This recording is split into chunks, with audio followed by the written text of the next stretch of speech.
Okay, friends, so once again, welcome back and very good morning to everybody.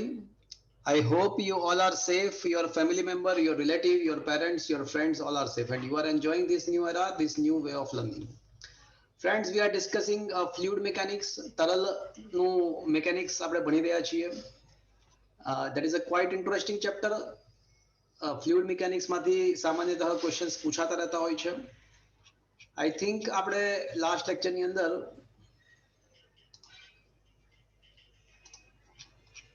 મને યાદ છે ત્યાં સુધી I think question number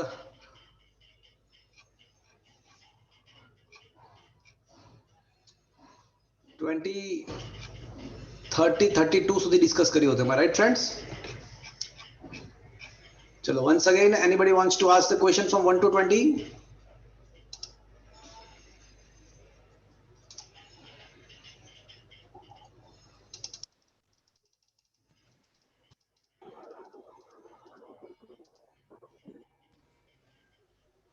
sir તમે ચેપ્ટર 9 ના કરવાના કીધા હતા ને? ચેપ્ટર 9 તો ક્યાં પતિ નથી ગયું હે? ના સર, બાકી છે ને. અમારે એક્ઝામ આવતી હતી એટલે અમે નતું કર્યું. અમે કીધું હતું કે આવતા વખતે કરીને આવજો. Okay,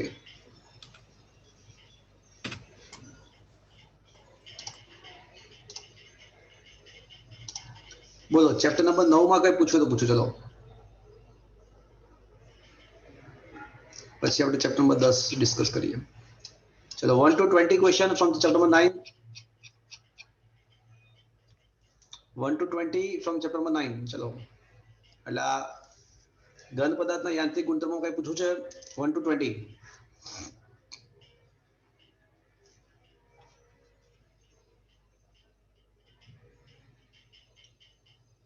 1 to 20. So 20 to 40.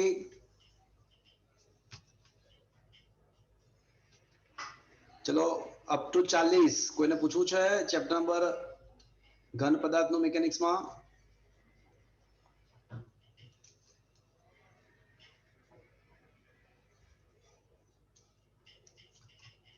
Last call 40 થી 60. સર 14 નંબર વાળો ક્વેશ્ચન નંબર 14.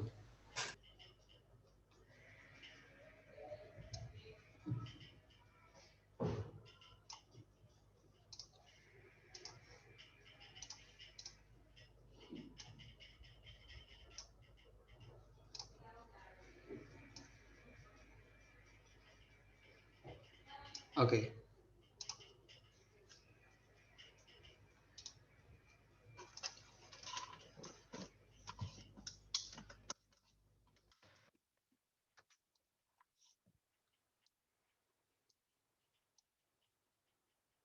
શું તમારા મોબાઈલ સ્ક્રીન પર તમને દેખાઈ રહ્યો છે આ ક્વેશ્ચન?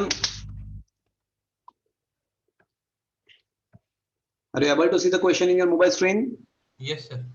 ઓકે, સ્ટીલ અને બ્રાસના તાર માટે લંબાઈનો ગુણોત્તર, એટલે આપણે છે ને સ્ટીલ માટે 1 સિમ્બોલ યુઝ કરીએ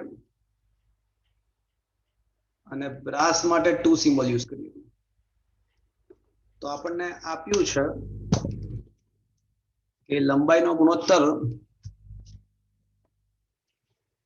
L1 upon L2 એ છે.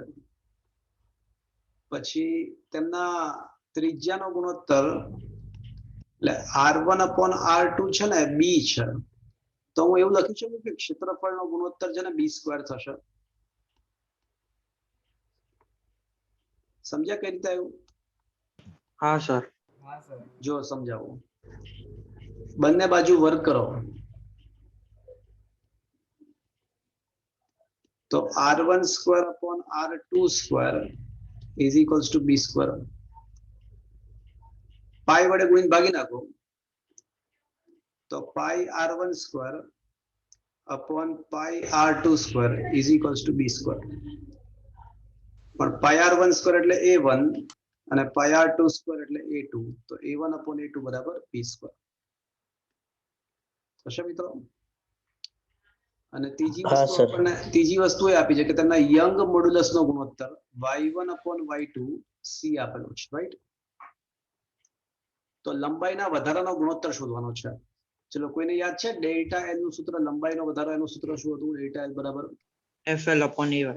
પલ નીચે આવે. પલ નીચે આયા. એમ આઈ રાઈટ ફ્રેન્ડ્સ? યાદ આવે છે કશું આવું? હા સર. હા સર. Okay fine. હવે જો તો તમે જ વિચારો કે સ્ટીલ જે છે ને એને ખેંચવા માટે કોણ જવાબદાર છે? સ્ટીલનો જે વાયર છે એને ખેંચવા માટે કોણ કોણ જવાબદાર છે?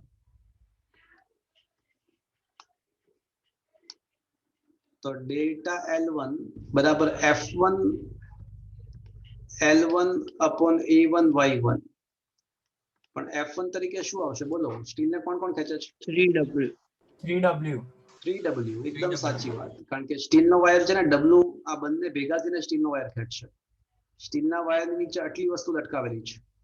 સ્ટીલના વાયરને ખેંચવા માટે આટલી વસ્તુ જવાબદાર છે. એટલે કે 3W આવશે. Is that clear friends? Yes sir. ચલો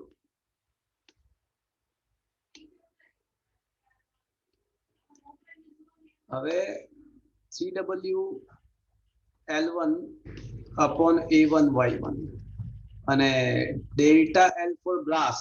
તો ગ્લાસને ખેંચવા માટે કોણ જવાબદાર છે? 2W. 2W. તો એના માટે સૂત્ર બનશે F2 L2 upon A2 Y2. F2 તરીકે 2W આવશે into L2 upon A2 Y2. ચલો હવે બંનેનો ગુણોત્તર પૂછ્યો છે તો delta L1 upon delta L2 કરીએ તો 3/2 રહેશે. W cancel. L1 upon L2 રહેશે અને છેદનો છેદ અંશમાં એટલે A2 Y2 અંશમાં આવશે અને A1 Y1 છેદમાં આવશે. ચલો એટલું સમજમાં આવ્યું મિત્રો? હા સર. હા સર. L1 upon L2 તો શું છે મિત્રો? એ તો A છે. A1 upon A2 છે ને B સ્ક્વેર છે. તો A2 upon A1 શું આવશે? 1 upon B square. અને એ પ્રમાણે Y2 upon Y1 છે ને Y1 upon Y2 C છે તો Y2 upon Y1 1 C. 1 upon C. તો 3A upon 2B square C એવો કોઈ ઓપ્શન છે? B option. આયા બાદ સમજ में? ઠીક છે? હા સર. ચલો બોલો હવે ચેપ્ટર નંબર 9 જે આપણા ટેક્સ્ટ બુકમાં ચેપ્ટર નંબર 9 છે એમાંથી હવે કઈ પૂછ્યું છે? અપ ટુ 20 હા સર. બોલો 25. 25 માં.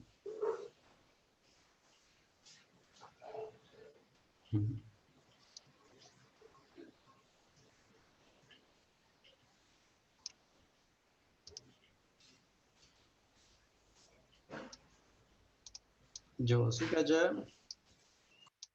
Y1 અને Y2 યંગ મોડુલસ તથા આલ્ફા 1 અને આલ્ફા 2 રેખીય તાપમાન પ્રસરણ વાળા L1 અને L2 લંબાઈના બે સળિયાઓને આકૃતિમાં બતાવ્યા પ્રમાણે બાંધેલા છે. બંને સળિયાના તાપમાનમાં સમાન વધારો કરવામાં આવે છે. આલ્ફા 1 upon આલ્ફા 2 2:3 છે. સળિયાઓને ગરમ કરતા વાંકા વળતા નથી. તો વાંકા ક્યારે ના વળે? જ્યારે લંબાઈ તાપમાનને કારણે લંબાઈનો વધારો અને બંને સાઈડની દિવાલને કારણે શું થશે? પ્રતિબળ લાગશે. એટલે દિવાલ શું કરવાનો ટ્રાય કરશે? એ સળિયાને દબાવી રાખવાનો ટ્રાય કરશે. તાપમાન શું કરવાનો ટ્રાય કરશે? સળિયાનું વિસ્તરણ થાય. વિસ્તરણ કરવાનો ટ્રાય કરશે. એટલે તાપમાનને કારણે થતું વિસ્તરણ અને delta L because of the પ્રતિબળ એટલે બળને કારણે થતું સંકોચન સમાન થઈ જાય તો લંબાઈ બદલાય નહીં. બરાબર છે? પણ તાપમાનને કારણે આપણને ખબર છે કે વિસ્તરણ કેટલું થાય? આલ્ફા એ ડેલ્ટા.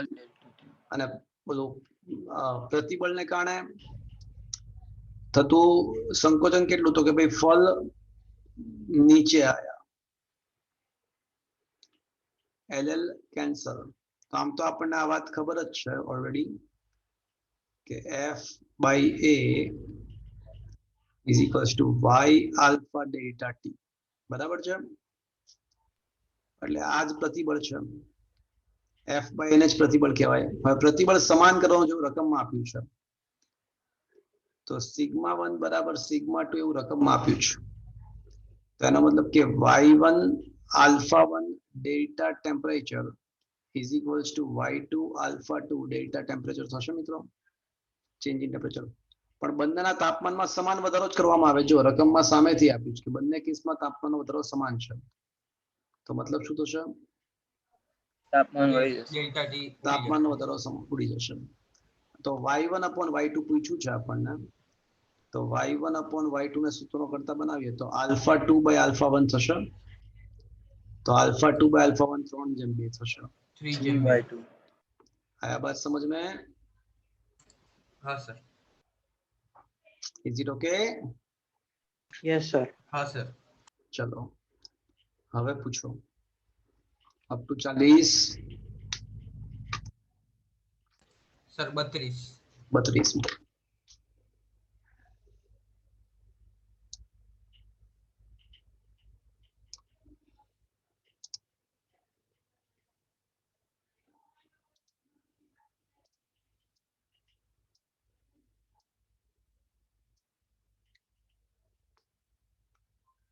એક જ દ્રવ્યના બનેલા તથા સમાન લંબાઈ ધરાવતા બે તારના વ્યાસનો ગુણોત્તર 1/2 છે. એટલે વ્યાસનો ગુણોત્તર d1 upon d2 1/2 છે. તો ક્ષેત્રફળનો ગુણોત્તર 1/4 લખી નાખું, ચાલશે? કારણ કે ક્ષેત્રફળ બરાબર પાઈ r સ્ક્વેર, એટલે પાઈ d સ્ક્વેર બાય 4 થશે, r બરાબર d બાય 2. हाँ. એટલે ક્ષેત્રફળ ચાલે છે d સ્ક્વેર થઈ જશે. તો વ્યાસનો ગુણોત્તર 1/2 હોય તો ક્ષેત્રફળનો ગુણોત્તર એનો વર્ગ પર આધાર એટલે 1/4 થશે. ચલો અહીંયાથી ખબર પડી. હા. હવે સમાન બળ વડે ખેંચવામાં આવે છે તો એકમ કદ દીઠ સ્થિતિ ઉર્જા. તો મિત્રો સૌથી પહેલા તમને ખબર હોવી જોઈએ કે સ્થિતિ ઉર્જાનું સૂત્ર શું છે. મેં તમને લખી આપેલું છે, બોલો યાદ છે કોઈને? હાફ પ્રતિબળ ઇન્ટુ વિકૃતિ ઇન્ટુ કદ. હાફ પ્રતિબળ ગુણ્યા વિકૃતિ ગુણ્યા કદ. Yes or no friends? Yes sir.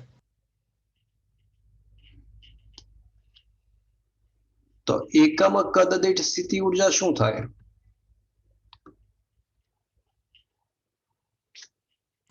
Half प्रतिवर्ग गुणिया विकृति.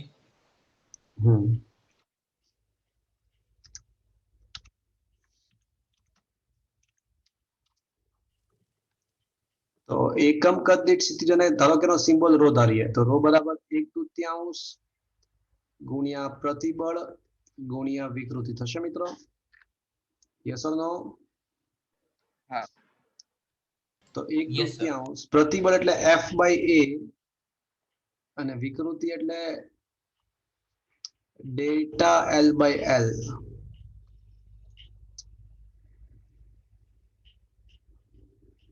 સર યંગ મોડ્યુલસ ના ફોર્મમાં લઈ દઈએ તો સમાન દ્રવ્ય ધરાવે છે ને બંને તાર સમાન એક જ દ્રવ્યના. Very good. એટલે યંગ મોડ્યુલસના ફોર્મમાં લાવવું તો વધારે ઈઝી રહેશે આપણા માટે સોલ્વ કરવું. તો આપણને ખબર છે કે પ્રતિબળ ભાગ્યા વિકૃતિ યંગ મોડ્યુલસ. તો હું વિકૃતિના બદલે શું લખી શકું? પ્રતિબળ ભાગ્યા યંગ મોડ્યુલસ લખી શકું? हाँ. हाँ. થશે? हाँ. ચલો તો એકમ કદ દીઠ સ્થિતિ ઉર્જા એટલે ઉર્જા ઘનતા, અને ઉર્જા ઘનતા પણ કહેવાય. સિગ્મા બરાબર f બાય a. તો f નો વર્ગ અપોન a નો વર્ગ ઇન્ટુ 2 ઇન્ટુ y. હવે શું રકમમાં એવું આપ્યું છે કે સમાન બળથી ખેંચવામાં આવે છે? હા કે ના? हाँ समान बल असर. હા. અને દ્રવ્યની જાત પણ સમાન છે, સમાન દ્રવ્યના જ બનેલા છે એવું આપ્યું છે. હા. એટલે બળ સમાન છે, સમાન દ્રવ્ય હોવાથી યંગ મોડ્યુલસ પણ સમાન થાય, અને 2 તો આમે અચળ છે તો રો છે ખાલી 1 upon a સ્ક્વેર થશે. સ્ક્વેર. તો પછી રો 1 upon રો 2 શું થશે મિત્રો? ઉલટો વર્ગ. એટલે A2 a2 square upon upon A1 a1 square. હવે a1 upon a2 તો 1/4 છે, તો a2 upon a1 4/1 અને એનો પાછો વર્ગ એટલે શું આવશે? 16. 1/16. 16/1 આવશે. Is it understood friend? Yes sir. હા સર. आया बात समझ में?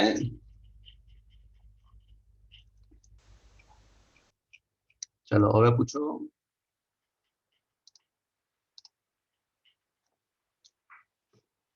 બોલો. સર 38. 38.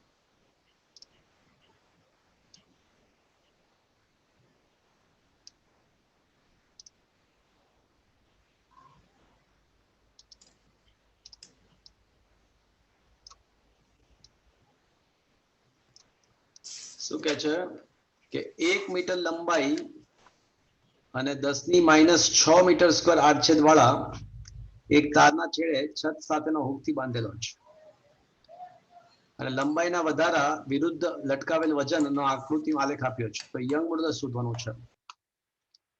તો મિત્રો તમને ખ્યાલ છે યંગ મોડ્યુલસ એટલે ખરેખર તો શું થાય? તો કે ભાઈ પ્રતિબળ ભાગ્યા વિકૃતિ. પ્રતિબળ એટલે F/A અને વિકૃતિ એટલે delta L/L. FL upon A delta હોય. તો આ થશે તમારું F/L upon A delta L થશે આવું મિત્રો. હા સર. ચલો F તરીકે W છે તો WL upon A delta L. હવે તમે ધ્યાનથી આલેખ દેખો તો જ્યારે બળ 100 ન્યૂટન નું લગાડવામાં આવે છે ને ત્યારે લંબાઈનો વધારો 5 છે. જુઓ 5 × 10⁻⁴ ઘાત છે. હા હા સર. હા સર. બસ તો હવે કિંમતો મૂકી દો બધી કે બળની જગ્યાએ 100 લખો.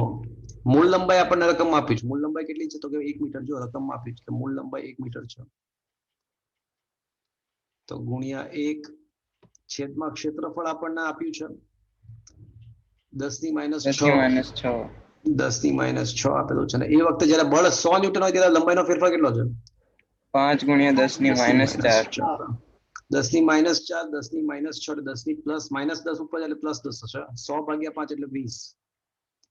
20 × 10⁻10 અર્થાત 2 × 10⁻11 ઘાત યંગ મોડ્યુલસનું એકમ ન્યૂટન પ્રતિ મીટર સ્ક્વેર છે. Is that clear? હા. તો છે કોઈ option? Here it is. Option C. ચલો હવે પૂછો. સર 39. 39.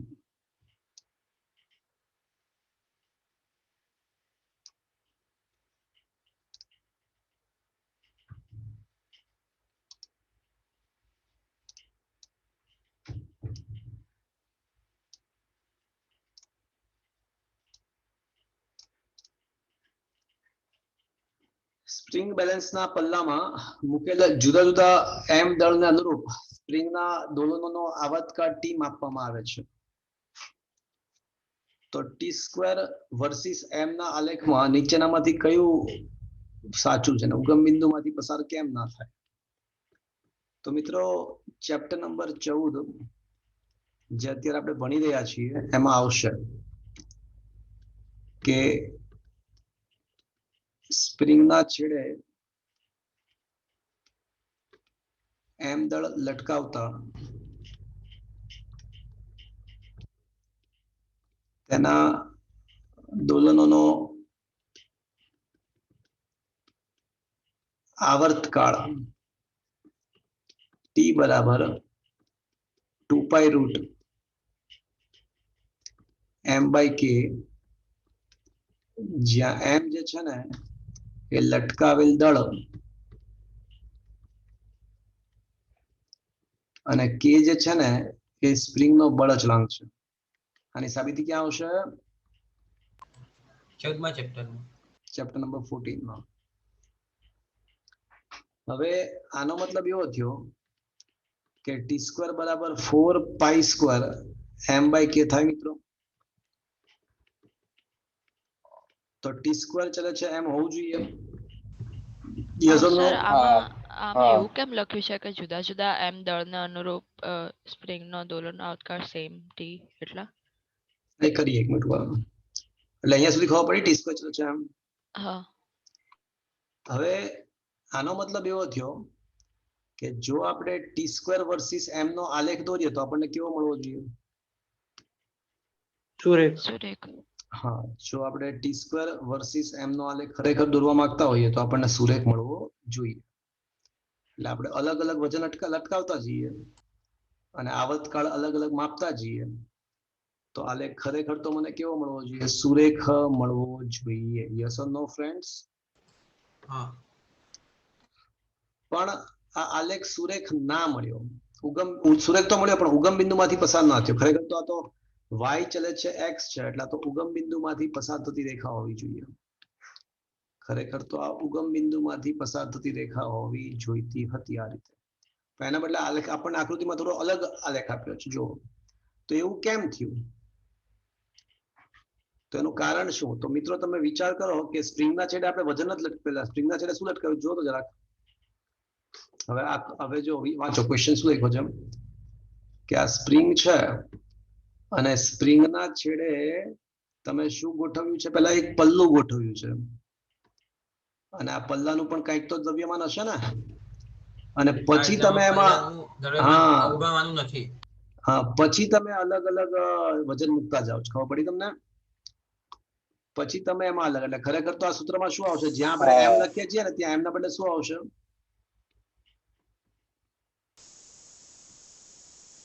એમ પ્લસ છે. અને આ ફિક્સ્ડ છે, આ તો ફિક્સ્ડ છે, પણ આ વેરિયેબલ છે. આ બદલાય કરે. ખબર પડી મિત્રો? એટલે આલેખ ઉગમ બિંદુમાંથી પસાર કેમ ના થયો? ખબર પડી તમને? કારણ કે સૂત્ર ટી સ્ક્વેર ચલે છે, એમના બદલે શું થઈ ગયું? ટી સ્ક્વેર ચલે છે એમ પ્લસ એમ. ચલો એટલે હવે શું? હા, તો હવે કયો ઓપ્શન વધારે સાચો કહેવાય મિત્રો? Option D. Option D. आया बात समझ में? Is it understood? हाँ सर. ठीक है, विश्व ख्याल आ गयो? हाँ सर. Yes sir. ओके. हाँ. हाँ सर. ओके, चलो પછી સર 41. 41.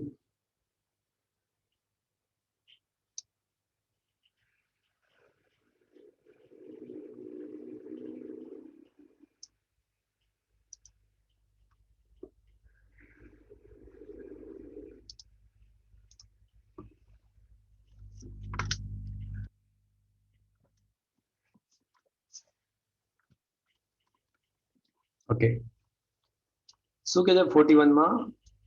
રબર બેન્ડ માટે બળ વિરુદ્ધ લંબાઈમાં થતા વધારાનો આલેખ, લંબાઈના વધારાનો આલેખ નીચે પ્રમાણે બતાવ્યો છે.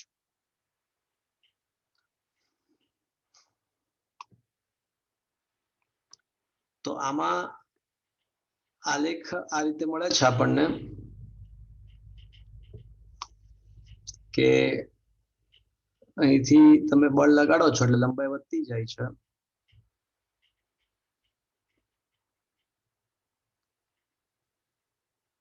અને આ પાછી ફરે છે.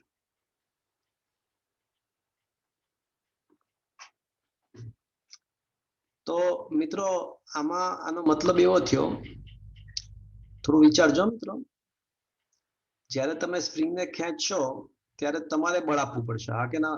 રબર બેન્ડ છે તમારા હાથમાં, તો જ્યારે તમે રબર બેન્ડને ખેંચશો ત્યારે તમારે બળ આપવું પડશે. હા કે ના? અને રબર બેન્ડ મુક્ત કરશો ત્યારે એ શું કરશે? રબર બેન્ડ તમને ઉર્જા પૂરી પાછી આપશે.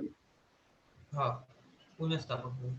હા, પણ તમે વિચાર કરો કે તમે સ્પ્રિંગને ખેંચો છો તો તમે એ વખતે સ્પ્રિંગને ખેંચવા માટે તમે જે કાર્ય કરો છો, બળ આપો છો,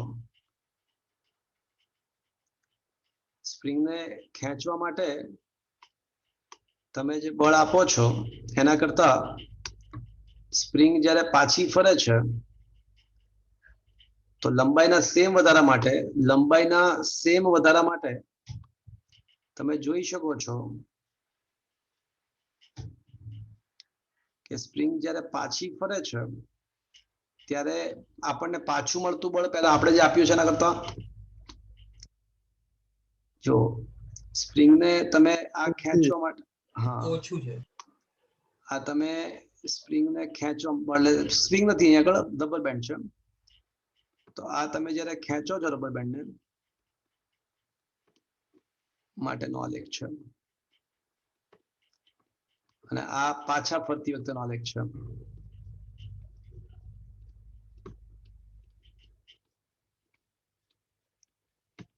તો સ્પષ્ટ જ છે કે જ્યારે સ્પ્રિંગ પાછી ફરી રહી છે તો એ વખતે એ જે આપણને બળ પૂરું પાડે છે એ આપણે જે પૂરું પાડ્યું એના કરતા ઓછું છે. ઓછું છે. ઓછું. જો આપણે આટલું બળ પૂરું પાડ્યું છે અહીંયા આગળ અને પાછા ફરતી વખતે આપણને આટલું જ મળે. જો ઇઝ ઇટ ક્લિયર? હા.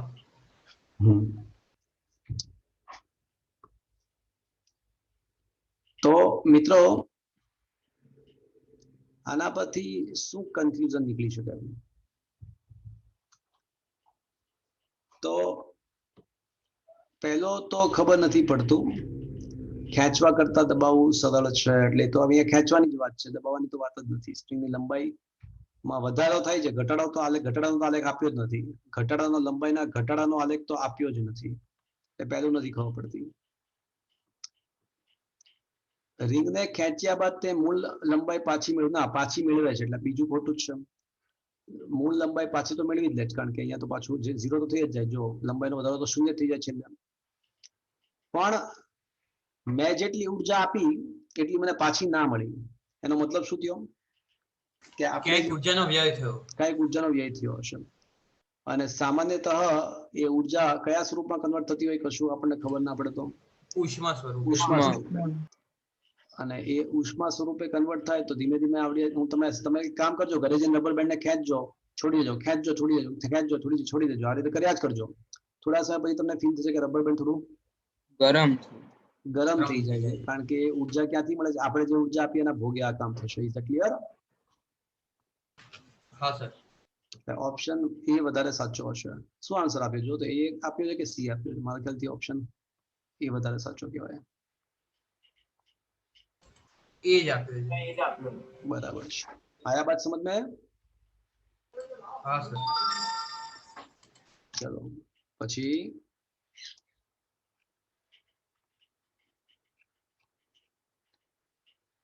ચલો એનીથિંગ એલ્સ? પછી 42મો ક્વેશ્ચન.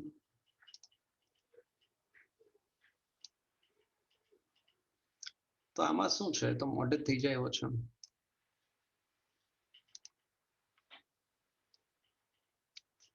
આપણને ખબર છે કે ઢાળ ઇઝ ઇક્વલ્સ ટુ શું થાય? કોઈ પણ રેખાનો ઢાળ ઇઝ ઇક્વલ્સ ટુ શું થાય? tan theta. y આમનો તફાવત ભાગ્યા x છે. ચલો બે છોકરાઓ બોલ્યા જવાબ. તો ઢાળ ઇઝ ઇક્વલ્સ ટુ y આમનો તફાવત ભાગ્યા x આમનો તફાવત. અને એક છોકરો એવું પણ બોલ્યો કે tan થીટા પણ લખાય. તો એકદમ પરફેક્ટ. તો અહીંયા આગળ ઢાળ તરીકે y આમ ભાગ્યા x આમ. y આમ તરીકે કોણ છે? પ્રતિબળ. x આમ તરીકે કોણ છે? વિકૃતિ. પ્રતિબળ ભાગ્યા વિકૃતિ તો શું કહેવાય? Young modulus. તો આમ સાબિત થાય છે કે આ કિસ્સામાં ઢાળ ઇઝ ઇક્વલ્સ ટુ શું છે? અથવા Young modulus is equals to ઢાળ લખી શકાય? હા બરાબર. tan થીટા અને ઇઝ ઇક્વલ્સ ટુ આપણને ખબર જ છે કે tan theta. Yes or no? Yes sir. તો y a is equals to tan 60 degree અને yb બરાબર tan 30 ડિગ્રી થશે મિત્રો? હા. a માટે 60 ડિગ્રી એંગલ છે, b માટે 30 ડિગ્રી છે. તો ya upon yb કરીએ તો tan 60 upon tan 30 થશે મિત્રો? હા. તો tan 60 બરાબર શું છે? √3.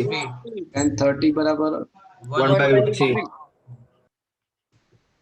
એટલે 3/1 થશે. તો આમ સાબિત થાય છે કે ya upon yb બરાબર 3/1. તો ya બરાબર 3yb. Okay friends? હા સર. એલોંગેશન એટલે શું? લંબાઈનો વધારો.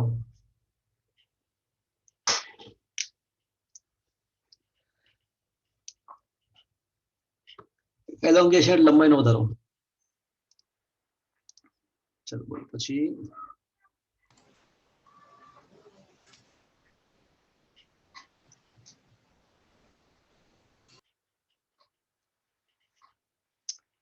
બોલો anybody else? Last sir one. 45. 45.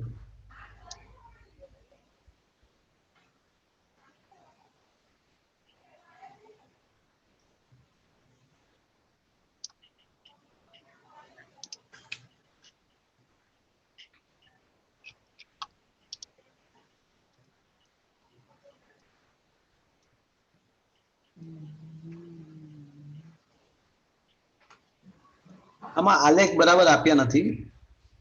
એટલે સામાન્યતઃ એવો નિયમ છે કે જો સ્થિતિસ્થાપકતાની હદ વટે અને પછી તરત જ તે જો પદાર્થનો yield point એટલે કે ફ્રેક્ચર બિંદુ આવી જાય ને તે બટકણો કહેવાય. અને સ્થિતિસ્થાપકતાની હદ વટ્યા પછી લાંબુ વિરૂપણ થઈ શકે તો એને તન્ય પદાર્થ કહેવાય. આમાં આલેખ નથી બરાબર આપ્યા.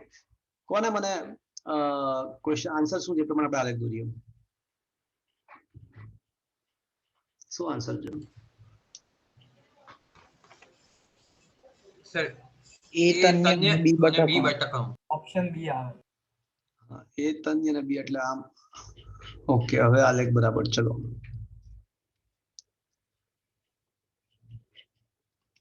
હવે થઈ જાય. ચલો, તો સ્થિતિસ્થાપકતાની હદ વટે પછી જો લાંબુ વિરૂપણ થઈ શકે તો એ પદાર્થ કેવો કહેવાય?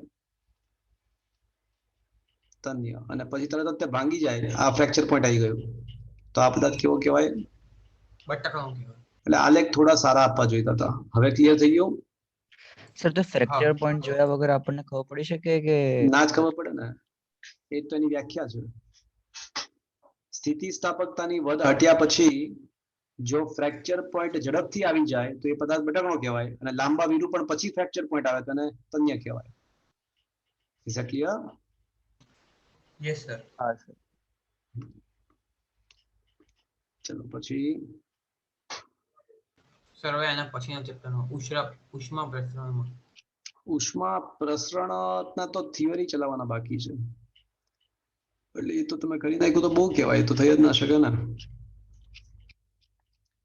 ઉષ્મા પણ એ કરવાના ક્યાં કીધા તમે? ઉષ્મા પ્રસરણ કરવાના જ નહોતા અત્યારે, એ તો ચલાવવાનું બાકી છે.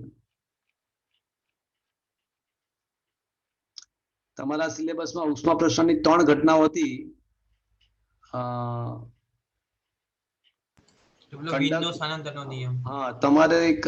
તમારા સિલેબસમાં ખરેખર 3 છે: ઉષ્મા વહન, ઉષ્મા નયન અને ઉષ્મા વિકિરણ. પણ તમારા સિલેબસમાં ખાલી ઉષ્મા વિકિરણ જ હતું. એટલે આ તમને આ 54 થી આવડે. 54 થી પછીના બધા આવડી શકે તમને. 54 કાળો પદાર્થ અને કેવીટી વિકિરણ એ આવડે, અને ન્યૂટન શીતલના નિયમ વાળા ક્વેશ્ચન આવડે. આગળના ના આવડે, પણ એ પછી કરાવવાનું, અત્યારે નથી કરાવવાનું ચેપ્ટર. છતાં પણ તમારે સોલ્વ કરવું આ ચેપ્ટર તો 54 પછીના ક્વેશ્ચન સોલ્વ કરજો, 54 થી 80 સુધીના. પણ અત્યારે એના ડાઉટ નહીં લઈએ, આપણે પછી લઈશું. તો અત્યારે આપણે ચેપ્ટર નંબર 10 આપણું જે છે એ ડિસ્કશન કરીએ છીએ. ચલો, આમાં 1 to 20 માં પૂછવું છે તરલ મિકેનિક્સમાં.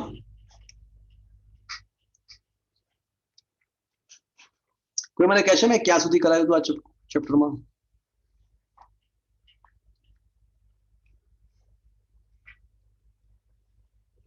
$30 ક્વેશ્ચન સુધી કરાયું હતું મારા ખ્યાલથી.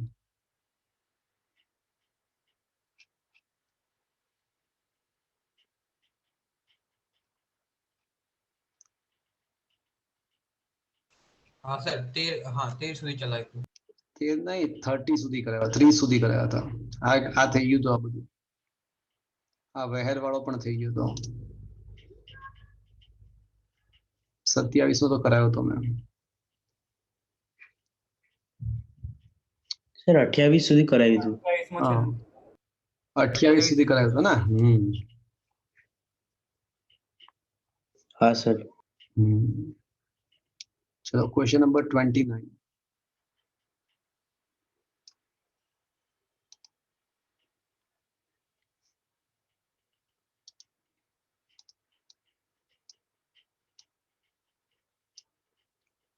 એ તથા બી બે ઘન પાણીની સપાટી પર એવી રીતે તરે છે કે જેથી ઘન એ નો અડધો ભાગ પાણીની અંદર રહે અને ઘન બી નો 2/3 ભાગ પાણીની અંદર રહે.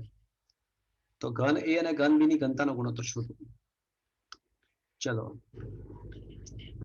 સૌથી પહેલા પદાર્થ એ માટે વજન બરાબર ઉત્પ્લાવક બળ. વજન તરીકે માજી, ઉત્પ્લાવક બળ તરીકે વિસ્થાપિત થયેલા પ્રવાહીનું વજન માજી ρ g. કદ ગુણ્યા પદાર્થની ઘનતા ઇન્ટુ જી. ચલો કેટલો ભાગ ડૂબેલો છે પદાર્થ એ માટે? અડધો ભાગ. તો V/2 રોલ લિક્વિડ ઇન્ટુ જી. સમજમાં આવ્યું મિત્રો અહીંયા સુધી? હા. તો પદાર્થ એની ઘનતા ઇઝ ઇક્વલ્સ ટુ પ્રવાહીની ઘનતા કરતા એક્ઝેક્ટલી અડધી. ચલો આટલું સમજ પડ્યું? હા. હવે પદાર્થ 2 માટે વિચાર કરીએ. તો વળી પાછી એ જ વાત કે વજન બરાબર ઉત્પ્લાવક. તો વજન તરીકે માજી અને ઉત્પ્લાવક બળ તરીકે વિસ્થાપિત થયેલા પ્રવાહીનું વજન V રો ઘનતા ઓફ પદાર્થ B ઇન્ટુ G.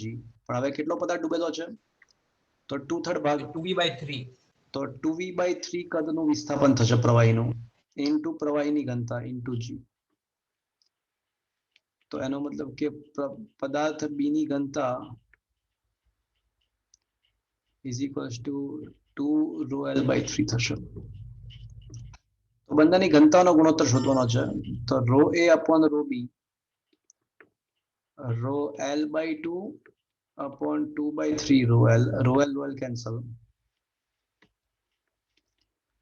तो 3/4 is the answer. है बात समझ में? Is it understood? हाँ सर. हाँ सर.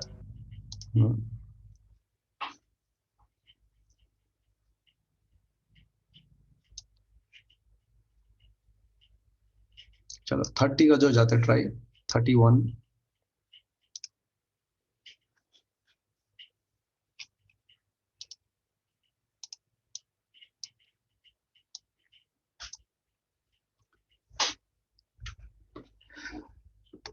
રો ઇન્ટુ ઈટા ધરાવતો નક્કર ગોળો પાણી ભરેલી ટાંકીમાં દોરી વડે બાંધેલો છે.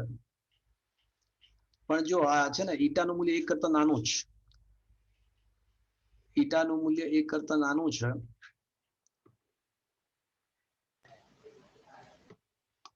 ને જ્યાં લખવું જોઈએ કે જ્યાં રો બરાબર પ્રવાહીની ઘનતા છે. રો ઇઝ ઇક્વલ્સ ટુ પ્રવાહીની ઘનતા. તો મિત્રો પદાર્થની ઘનતા પ્રવાહીની ઘનતા કરતા વધારે છે કે ઓછી છે?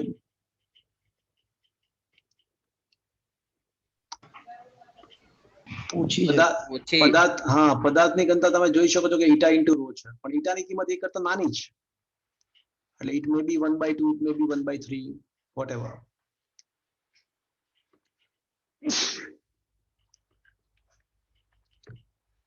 અને એમ છે ને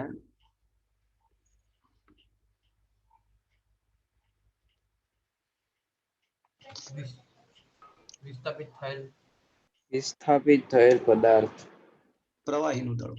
પ્રવાહ. એટલે આ જવાબ આપણે જે ક્વેશ્ચનમાં જે છે જ રાખીએ તો જવાબ એટલે આમાં છે ને થોડી ભૂલ છે એટલે મેં કરેક્શન કરેલું છે. પણ જે પ્રમાણે ક્વેશ્ચન છે ને અત્યારે એ પ્રમાણે જ રાખીએ આપણે કે ગોળાનું દ્રવ્યમાન એમ જ ધારીએ. ગોળાનું દ્રવ્યમાન એમ ધારીએ. ચલો તો અત્યારે ગોળા પર કેટલા બળ લાગતા હશે? તો કે ભાઈ ગોળા પર અત્યારે કેટલા બળ લાગતા હશે વિચારો તો. ઉત્પ્લાવક બળ ઉપર તરફ, પછી સ્ટોક્સના નીચે નિયમ તરફ મુજબ 6π η વાળું ઉપર તરફ બળ.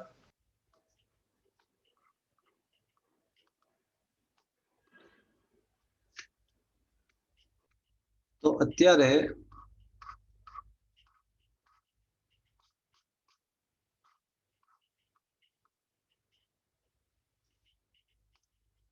ગોળા પર અત્યારે 3 બળ લાગતા હશે. કયા કયા 3 બળ લાગશે કોઈ કહેશે મને?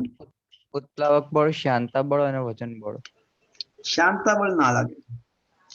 શાંતા બળ એટલા માટે ના લાગે કારણ કે તો જ્યારે પદાર્થ ગતિ કરતો હોય ને તો જ લાગે. એટલે તણાવ પર લાગશે. હા પરફેક્ટ. તો બળ ના લાગે 6π η વાળું. પણ એના માટે વી તો હોવો જોઈએ ને. 6π η માટે વી તો હોવો જોઈએ ને, વેગ તો હોવો જોઈએ ને. હા આમાં તો સ્થિર છે પદાર્થ. હા એટલે ઉત્પ્લાવક બળ લાગશે પહેલી વાત. પછી પોતાનું વજન નીચે લાગશે અને નીચે હજી એક બળ લાગશે તણાવ બળ. આયા બાત સમજ में? હા તો બોયન્ટ ફોર્સ ઉપર લાગશે પોતાનું વજન નીચે લાગશે અને તણાવ બળ નીચે લાગશે, પણ સંતુલનમાં છે. એટલે T plus W is equals to ઉત્પ્લાવક બળ. આ ખબર પડી મિત્રો? હા. તણાવ બળ જ તો મારે શોધવાનું છે. T બરાબર F. વજન બળ બરાબર માજી અને ઉત્પ્લાવક બળ તરીકે વિસ્થાપિત થયેલા પ્રવાહીનું વજન માજી રોજી.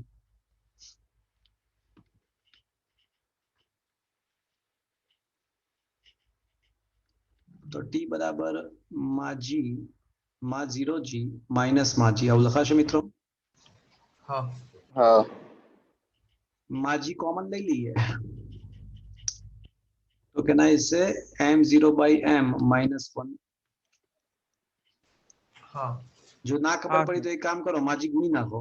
એવું લાગે તો માજીને ગુણી નાખો ને તો આવી જશે. જો આ લેફ્ટ હેન્ડ સાઈડ ઉપર હા. થશે. હા. હા. ચલો m0 એટલે વિસ્થાપિત થયેલા પ્રવાહીનું વજન. તો વિસ્થાપિત થયેલા પ્રવાહીનું કદ ગુણ્યા એની પ્રવાહીની ઘનતા છેદમાં પદાર્થનું દળ એટલે પદાર્થનું કદ અને પદાર્થની ઘનતા રો ઇન્ટુ ઈટા છે -1. Is that clear friends? હા. હા. તો માજી બરાબર ખરેખર તો 1 upon ઈટા -1 એટલે ખરેખર સાચો જવાબ આવશે માજી into 1 minus eta by Eta by eta. eta. So this is the exact answer. આ જ સાચો જવાબ છે. Is it understood friend?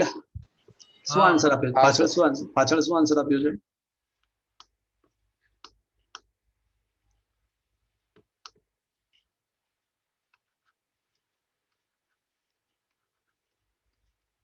શું જવાબ આપ્યો છે? ઓપ્શન ડી આપ્યો. બધું ખોટું D છે. આપ્યો છે. Eta minus 1 into mg. હા એટલે ખોટું છે. આ જ સાચો છે. 1 minus eta by eta into માજી. Is that clear? અને એ લાવવો હોય ને તો શું કરવું પડશે ખબર? તો પછી m છે ને ગુણાવ દળ નહીં, વિસ્થાપિત થયેલા પ્રવાહીનું દળ m કરી નાખીએ ને તો થઈ જાય. પણ એવું નથી કરવું, આપણે જે છે રાખો. Is it understood? હા. તો ક્વેશ્ચન ઇઝ ગુડ. થોડું કરેક્શન કરવું પડશે. ઓપ્શન એમાં કરેક્શન કરી નાખો અને જવાબ પણ ચેન્જ કરી નાખો. ઓકે, હું તો ફાઇલ મોકલી આપીશ, ડોન્ટ વરી. ચલો આ ક્વેશ્ચન નંબર 32 પણ બહુ સરસ ક્વેશ્ચન છે.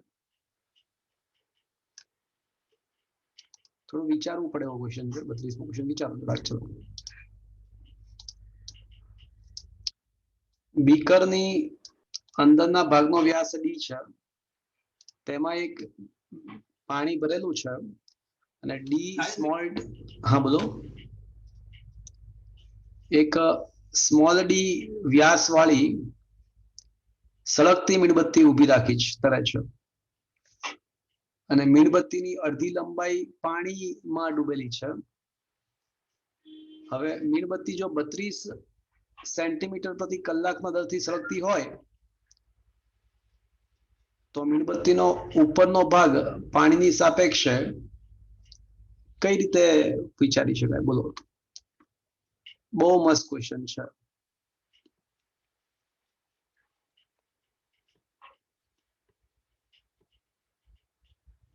ચલો શું આન્સર આવશે વિચારો.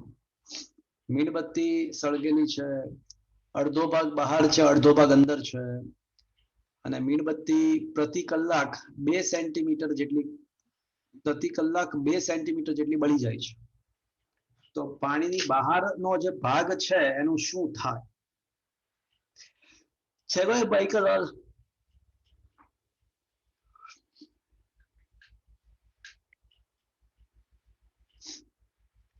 કોઈ કહેશે?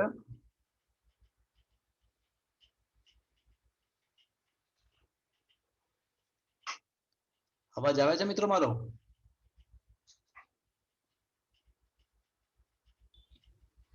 સર આમાં કદાચ જળવાય જ રહે. ના, રોંગ આન્સર. સર ઘટે. અચ્છા ઘટે. એટલે શું આન્સર આવશે option A B C D માંથી? નીચે જશે કારણ કે ધીમે ધીમે ઉપરથી ઘટતું જાય છે અને ધીમે ધીમે મીણબત્તી નીચે જતી જશે.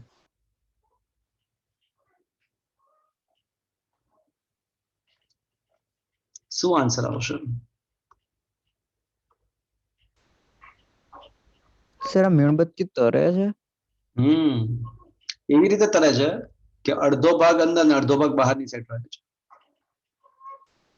તો આ જે વાક્ય બોલ્યું એ મહત્વનું છે, અડધો ભાગ અંદર અડધો ભાગ બહાર. એટલે સંતુલન માટે એ જરૂરી છે કે અડધો ભાગ અંદર અને અડધો ભાગ બહાર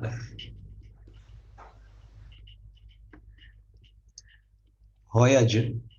આ વાક્ય મેઇન છે.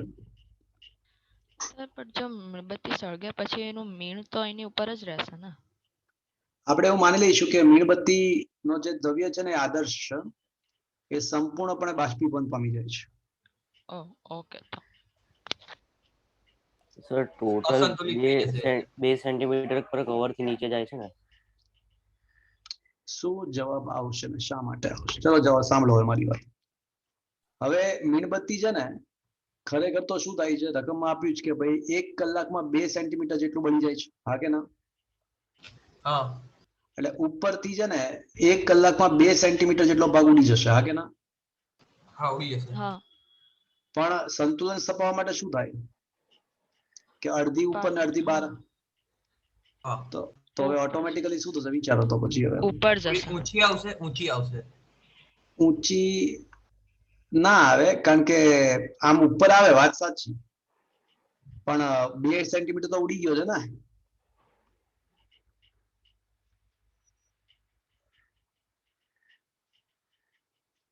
તો પાણીની સાપેક્ષે ઉપરનો ભાગ પહેલા 2 સેન્ટીમીટર જેટલો ઘટી જશે. પહેલા તો જુઓ, આ 2 સેન્ટીમીટર જેટલો ભાગ પહેલા ઉડી ગયો, બરાબર, મીણબત્તીનો. હા. સર હવે મીણબત્તી ઉપર જ આવશે ને? હા, ઉપર આવશે. કેટલો ઉપર આવશે? 2 સેમી.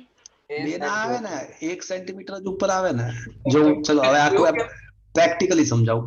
ચલો માની લો કે આ મીણબત્તી 50 સેન્ટીમીટર ની, બરાબર, 25 ઉપર અને 25 નીચે છે, હા કે ના?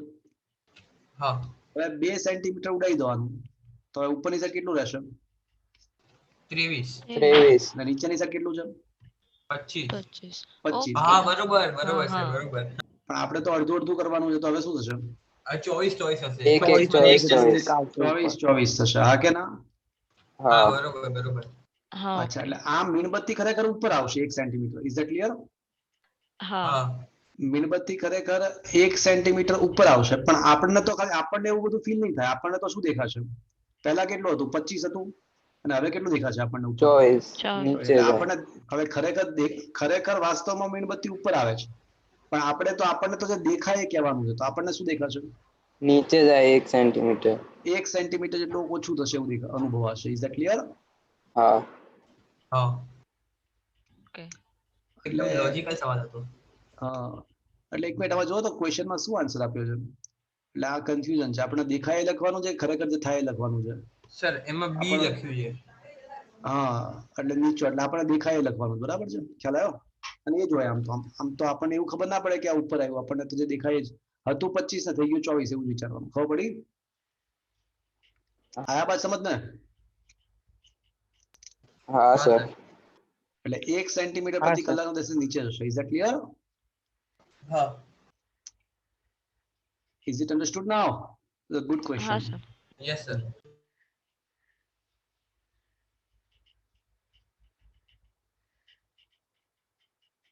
Okay, ચલો.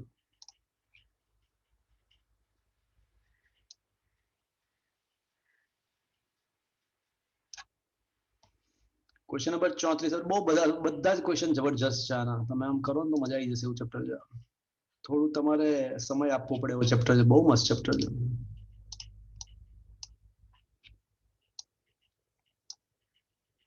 ડી ઘનતા ધરાવતો એક લીસો ગોળાકાર પદાર્થ કેપિટલ ડી ઘનતા ધરાવતા પ્રવાહીની સપાટી પરથી ઉપરથી h ઊંચાઈથી પડે છે. ચલો મિત્રો, h ઊંચાઈથી પડે છે. માની લો કે આ પ્રવાહી છે, રાઈટ? તો h ઊંચાઈથી પડે તો કેટલો વેગ પ્રાપ્ત કર્યો હશે એને પડતા પહેલા?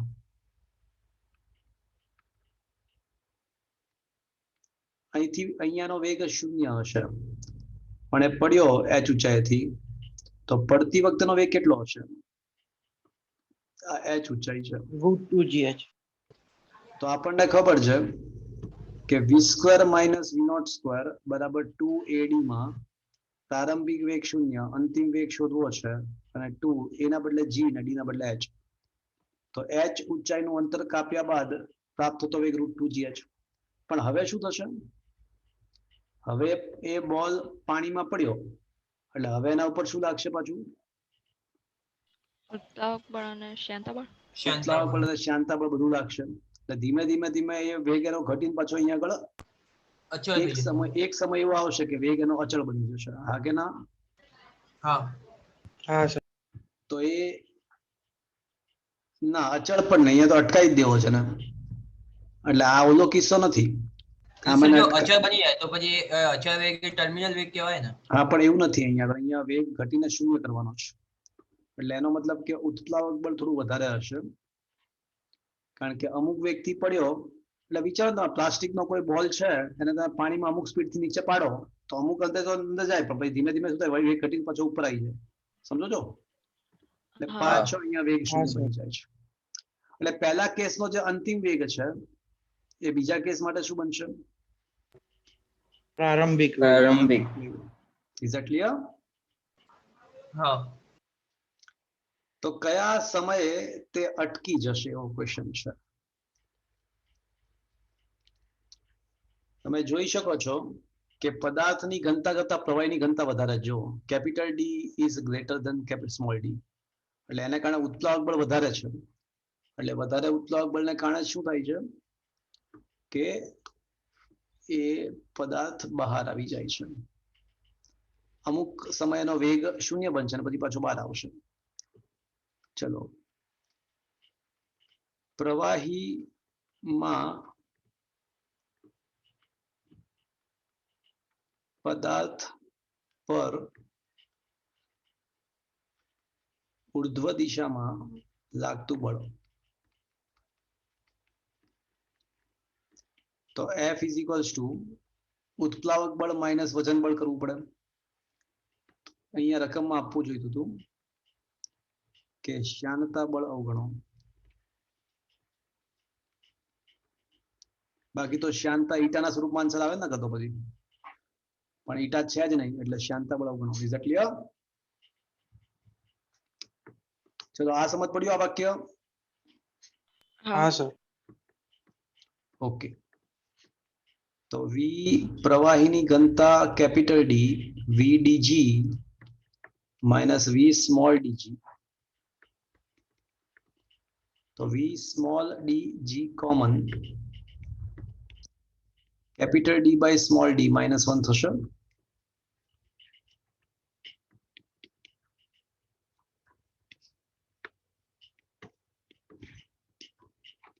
થશે મિત્રો આવું?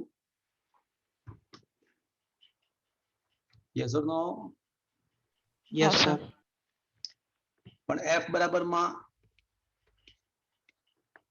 તો ઉર્ધ્વ દિશામાં લાગતો પ્રવેગ g into D minus small D upon small D.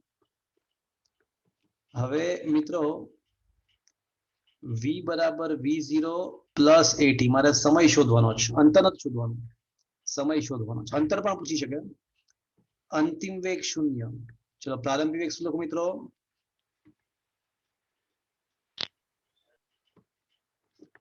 અને પ્રવેગ should be taken માઇનસ એ. શા માટે માઇનસ એ?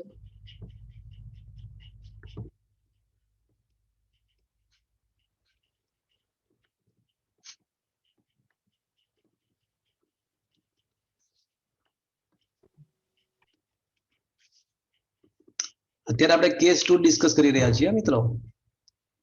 પ્રવાહીની અંદર પહોંચી ગયો છે પદાર્થ એટલે પ્રારંભિક વેગ √2gh, અંતિમ વેગ 0 અને પ્રવેગ should be taken માઇનસ. શા માટે? કારણ કે આ પ્રવેગ ઉર્ધ્વ દિશામાં લાગે છે ને. હા એટલે હવે સમય એટલે √2gh બરાબર a ઇન્ટુ t ને એના જગ્યાએ શું લખીશું? g into capital D minus small D upon D into સમય t. તો મિત્રો સમેટીને સૂત્રનો કરતા બનાવો તો એક રૂટ જી કેન્સલ, પણ છેદમાં રૂટ જી રહેશે એટલે અંશમાં રહેશે રૂટ 2h છેદમાં રૂટ જી રહેશે અને અંશમાં સ્મોલ ડી છેદમાં capital D minus small D. આવો કોઈ ઓપ્શન છે? Option D. Option D. અને આમાં શક્ય છે કે અંતરે પૂછી શકે. જો અંતર પૂછ્યો તો કઈ સૂત્ર વાપર્યું હોત? કેટલું અંતર કાપ્યા પછી સ્ટોપ થાય? અંતર પૂછ્યો હોત આપણને x, તો અંતર પૂછ્યું v²-v0² = 2ad. હા, તો સૂત્ર વાપર્યું હોત v² - v0² બરાબર 2ad. સૂત્ર વાપરી અંતર શોધ્યું હોત. Is that clear friends? હા સર. ચલો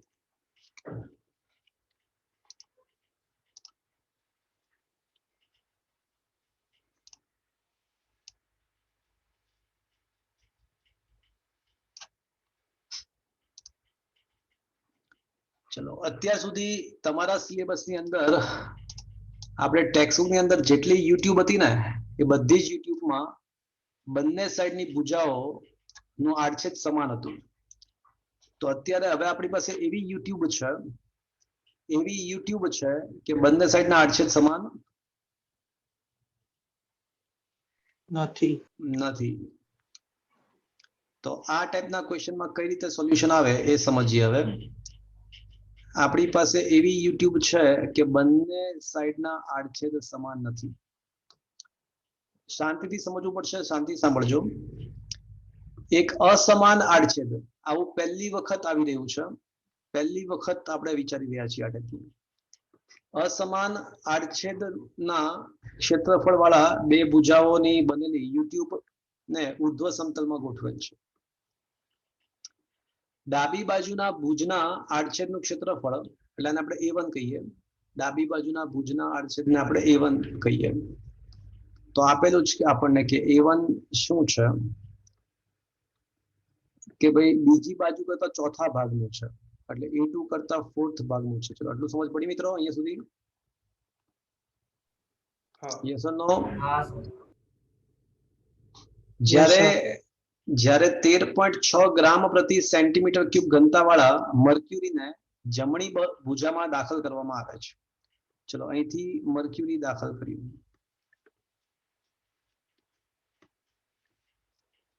અહીંથી આપણે મર્ક્યુરીને દાખલ કર્યું.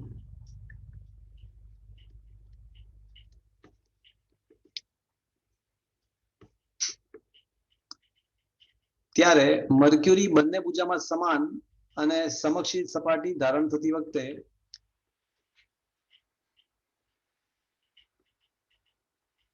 ડાબી ભુજમાં મર્ક્યુરીની સપાટી તેના ખુલ્લા છેડાથી 36 સેન્ટીમીટરનું અંતર ધરાવે છે. એટલે સીધી વાત એ છે કે ભાઈ મર્ક્યુરી આપણે નાખીએ તો બંને સાઈડ સરખું જ ભરાય, સીધી વસ્તુ છે.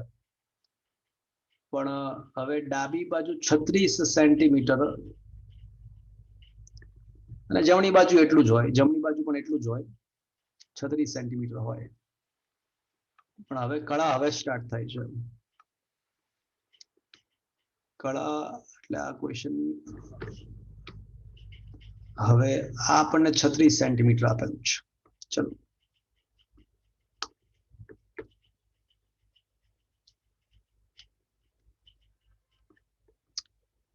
શું કહે છે હવે?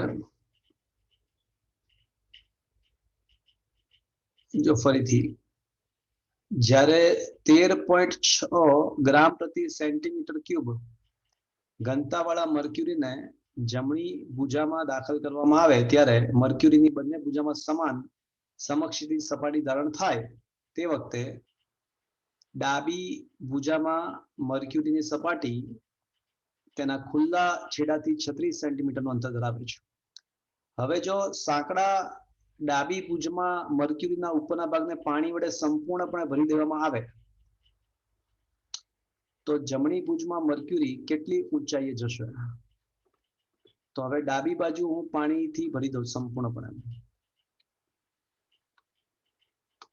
તો ડાબી ભુજને હું સંપૂર્ણપણે પાણીથી ભરી દઉં તો જમણી ભુજ કેટલી ઊંચાઈ પ્રાપ્ત કરે એવો ક્વેશ્ચન છે. સાંભળજો મિત્રો, બહુ સરસ મજાનો ક્વેશ્ચન છે.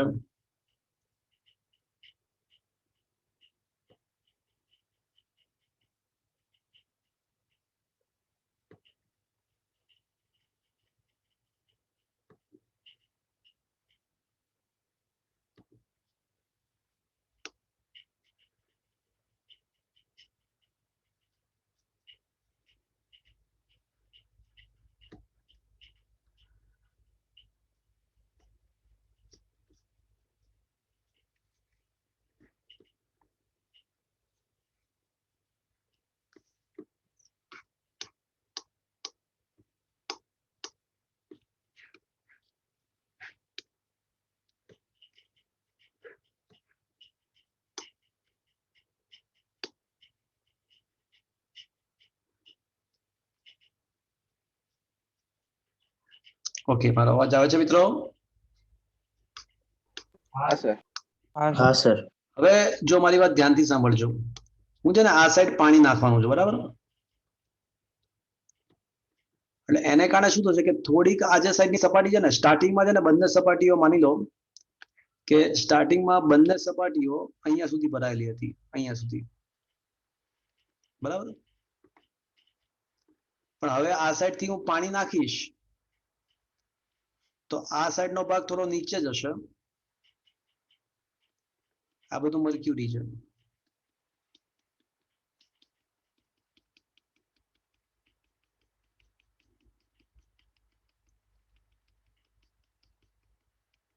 અને મર્ક્યુરી અહીંથી થોડુંક ઉપર જશે. હા કે ના? हाँ आया बात समझ में? હા સર. તો ક્વેશ્ચન એ જ છે કે મર્ક્યુરીની સપાટી કેટલી ઉપર આવશે?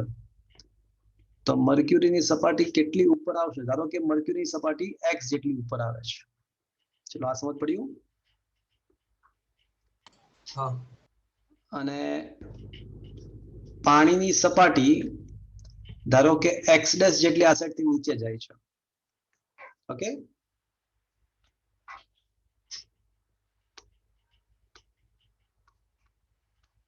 ચલો હવે મિત્રો અહીંયા પાણી ભર્યું છે.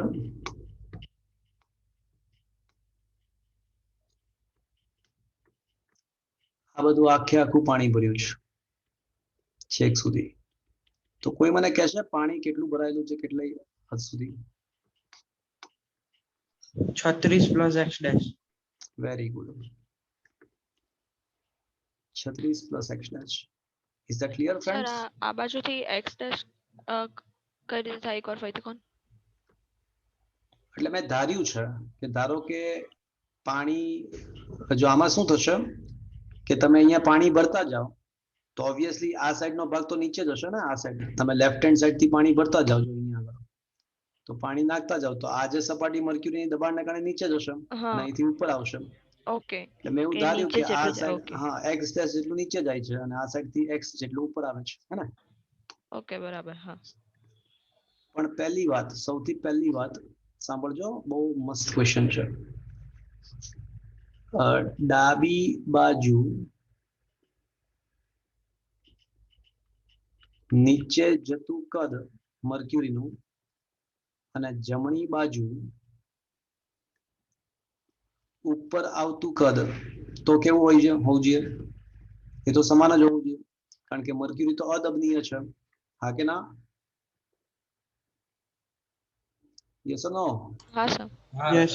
પહેલા હા, એટલે અહીંયા આટલા ભાગમાં જે મર્ક્યુરી નીચે જાય છે અને આટલા ભાગમાં મર્ક્યુરી ઉપર આવે છે. પણ જેટલું કદ તો મર્ક્યુરી તો અદબનીય છે ને, એટલે જેટલું કદ નીચે ગયું હશે એટલું અહીંથી ઉપર આવ્યું હશે. હા કે ના? હા સર. કદ એટલે આડછેદ ગુણ્યા લંબાઈ, એટલે a1 અને ગુણ્યા h1 તરીકે x ડેશ છે ઇઝ ઇક્વલ્સ ટુ a2 અને h તરીકે a1 h1 is equals two a2 h2. તો a1 h1 તરીકે x અને h2 તરીકે x છે. h1 તરીકે x ડેશ છે અને h2 તરીકે x છે.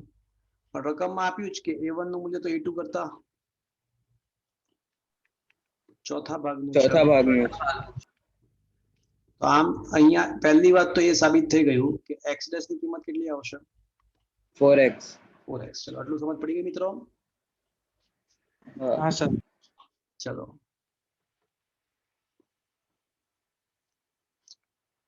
હવે આપણે આને બિંદુ A કહી દઈએ અને આને બિંદુ B કહી દઈએ. તો શું એવું કહી શકાય કે બિંદુ A પાસેનું દબાણ ઇઝ ઇક્વલ ટુ બિંદુ B પાસેનું દબાણ એક જ સમક્ષિતિજની ઊંચાઈ હોવાથી હા હા. કહી શકાય. કહી શકાય. એક જ સમક્ષિતિજ ઊંચાઈ હોવાથી કહી શકાય કે બિંદુ A પાસેનું દબાણ ઇઝ ઇક્વલ ટુ બિંદુ B પાસેનું દબાણ. પણ બિંદુ A પાસે કેટલું દબાણ હશે? તો atmospheric pressure plus row water G અને ઇન્ટુ શું લખું? X dash. ના ના. 36 plus x dash. Is that clear friends? आया बात समझ में? હા સર. Yes sir. હા. इज इक्वल्स टू શું લખું? Is equals to PA plus rho HG. Rho mercury G અને ઇન્ટુ શું લખું?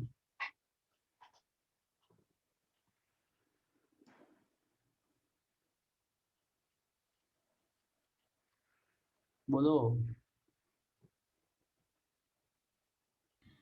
36 plus x plus x. 36 તો આવે જ નહીં ને ભાઈ, આ તો બધું હવા છે અહીંયા તો. હા. Is it clear? તો શું આવશે? x plus x. x plus x dash. आया बात समझ में? हाँ सर. હા. आया बात समझ में? હા. હા સર. हाँ सर. चलो બંને સાઈડ થી પીએ પીએ કેન્સલ, જીજી કેન્સલ. રો વોટર પાણીની સીજીએસ માં ઘનતા કેટલી હોય? એક. एक गुणा पर अधिक. એક હોય. 36 પ્લસ એક્સ ડેશ, પણ એક્સ ડેશ ના બદલે હું 4x લખું તો ચાલશે? हाँ. हाँ सर.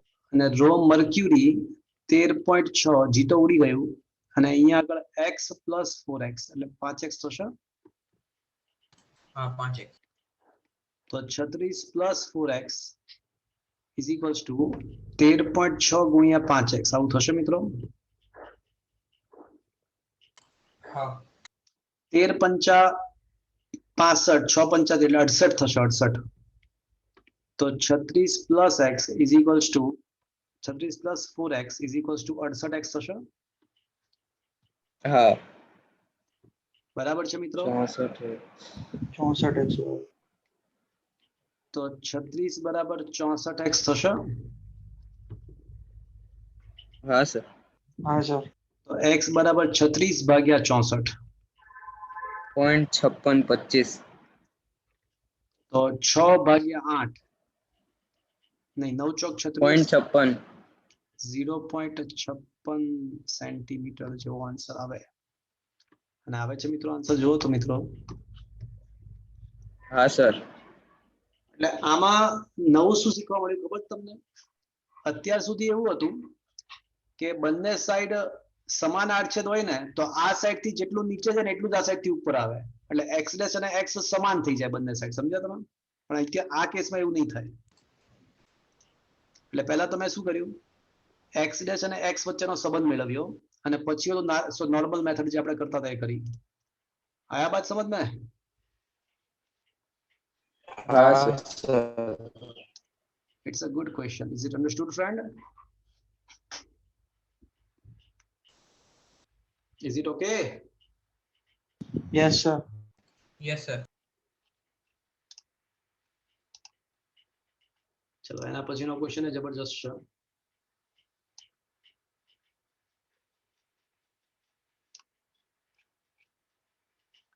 ઓકે કામ કરીએ. પહેલા છે ને 42મો ક્વેશ્ચન લઈએ. હમણાં કર્યું હતું ને એના જેવી જ વાત છે, એના જેવું જ કંઈક છે. હમણાં આપણે કર્યું ને ઓલમોસ્ટ સિમિલર ટાઈપનો ક્વેશ્ચન છે. આકૃતિમાં બે પાત્રો પરસ્પર જોડાયેલા છે અને એવું આપ્યું છે કે ભાઈ તેમાં મર્ક્યુરી ભરવામાં આવે છે. મોટા પાત્રનો વ્યાસ નાના પાત્ર કરતા n ગણો છે. એટલે આપણને આપેલું છે કે મોટા પાત્રને આપણે D2 કહીએ તો D2 એ નાના પાત્ર કરતા n ગણું છે. તો can I say A2 is equals to n square ગણું n A1 એવું થશે? Yes or no? કારણ કે ક્ષેત્રફળ ચાલે છે વ્યાસનો વર્ગ. હા કે ના તો બોલો. सर स्क्रीन पर पिक्चर नहीं दिखाती. ઓકે.